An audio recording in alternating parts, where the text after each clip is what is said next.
These are the mistakes that you can make when you first start making books. Hello, Space Cats. Now, I've been lovingly working on my books for over a decade now. The majority of them published under my own name and kind of indie publishing arm. This one. If you're starting out on that journey, then let me give you a quick insight to the sort of things that can go wrong. Number 1, not finishing a project. I have had some cracking ideas that have never made it off the writing desk. For example, I have got a 3/4 made fidget cookbook, which I wrote in the wave of success after writing the picture book Fidget about a fussy owl who won't eat what his mum brings him. It is so easy to get distracted by something else, another project, or maybe just life in general. But if you really believe in it, you have to just be completely focused and go headlong into it and not be distracted by stuff. And that means finishing it. Number 2, don't publish your first draft. Great, you have finished your story. Now you need to edit it. That means get the pacing and the rhythm of the book right, and of course, nail down your style. The best way that I've found to do this is actually to walk away from it for a while. That way, when you go back to it, you have fresh eyes and you can see things quite differently. Make sure the speed is right, that if you've got a slow part, it's deliberately slow for a reason, and that you haven't skipped over a few things just because you forgot to put them in. You might even find some of those typos and grammatical errors before you send it off for the next thing. Number 3. The next thing is get it proofread. When I was working on my second book, Royal Fleas, I had a very tight deadline that I needed to get the work done by. And for that reason, I didn't proofread it properly. I didn't get someone else to do it, a proper proofreader. And guess what? I messed up. I had one word in twice where I hadn't seen it at all. It was so obvious once I did see it. I had to pulp about 20 books, which was pretty heartbreaking, but luckily enough, I hadn't had a huge, long print run. Otherwise, I don't know what I would have done. You really do need to get a professional proofreader to do this. It is a particular kind of skill to be able to see those things. It's not something anybody can do.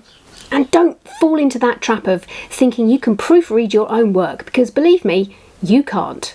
There is something that I call writer's blindness, where you write a sentence and you can see it in your head, but what you've written down on the page is actually very slightly different. Maybe a spelling error, maybe a word twice. But you cannot see it however many times you read it back to yourself, because your brain is telling you it's what you think it is. Don't suffer from writer's blindness. Get a proofreader. Number 4, blurb. Get your blurb right, and here's a good one, don't put the price on the back cover. I did this with one of my books and got the price wrong. For the rest of that print run, I've had to put a little sticker over that price so that I can sell it at the correct price. It's just a little thing, but it's something that you can avoid. As for the blurb, if you don't know how to write blurb, then do a bit of research into that before you get too far down that road. Ask yourself, what does my reader need to know? What can I give away without giving any spoilers? What can I say to make it sound enticing and exciting? 5, front cover. And whilst we're on the subject of covers, make sure your front cover stands out for all the right reasons. Ask yourself, what do people need to know about this book? They need to know its genre and a teaser of what it's about. If it's a dystopian young adult novel, it will look significantly different than if it's a picture book about numbers. A good way of getting ideas is to look at other books in your category and age range.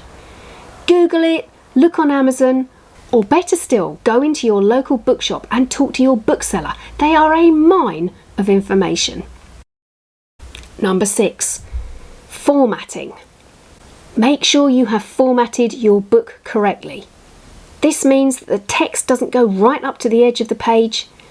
chapters, if you have them, appear in the right place, and that you don't have hyphenated words falling off the end of lines. Get your typography right. Choose the right typefaces and fonts. Basically, it needs to look professionally formatted, and if you don't know how to do that, then spend a bit of time finding out how. Or if it's really something you don't want to do or can't do, then find someone you can employ to do it for you. 7. Age appropriateness. This is one of the hardest things to get right, but something you need to think about really right from the start of making your book. The wrong way to do it is like this.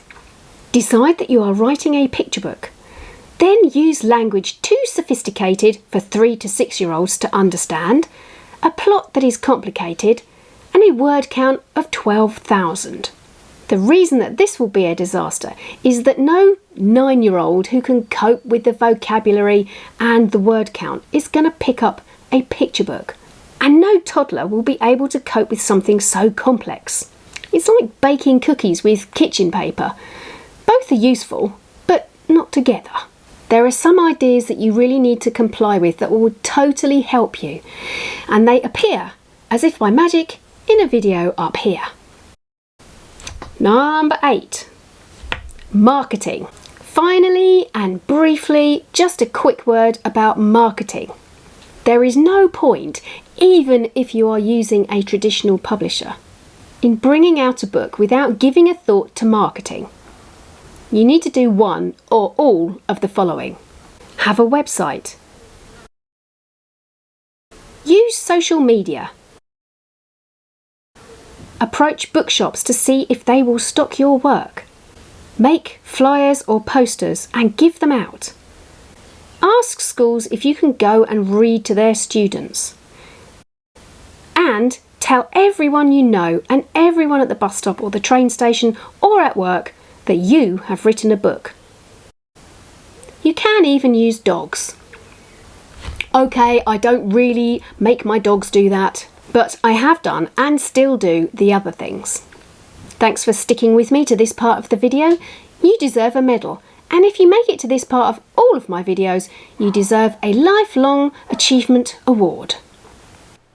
If you'd like further artist tutorials, I have a variety of short courses that will help you. There are real-time sessions looking at painting, drawing and marker pens, among others. And if you're keen on producing your own book, there is a more in-depth course on what you need to know about self-publishing a book with illustrations. That covers making key decisions, how to make layouts and dummy books, rhythm and pacing, as well as several tutorials on illustrating a book and a look at the tech. You can either hop over to my website or join me on Patreon for more information. Go on, give it a go! Next week I will be looking at the difference between bleed and no bleed in formatting, and if you're squeamish, don't worry, it involves no blood. I'm off to chiff a chiff-chaff while chuffing a chaffinch. I will see you next week. Nanu nanu.